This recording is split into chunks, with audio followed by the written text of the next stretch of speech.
kanca-kanca, tangga-tangga lan liya-liyane. Oh. Kuwi apa?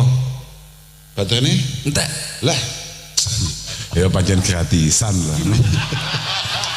Entek. Aku malah ngerti nyapa lurahe sebabe lemu. Lah wong pancen anggere acara ngrepoti kancane.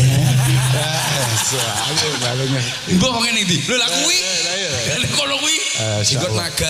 Iya acarane apa to, Pak? Aku ngeri nyawang percil lho, aku jan gak pengen ngaji blas. Bos. Loh. Tenan, aku selek ketek gak patek payu dadi kiai melu awakmu aja. Lah, alah jenengan niku wonten mawon iki kula nderek jenengan kok malah. Apa Pak? Acarane apa, Mbah? Narkoba piamrih larisin to? Sosialisasi narkoba ini kersane lare 66 saniki mboten pil koplo dan lain sebagainya. Lah wis Sugeng. Mpun diatur ya, Bang. Wis rampung niki katun los. Artine ya wis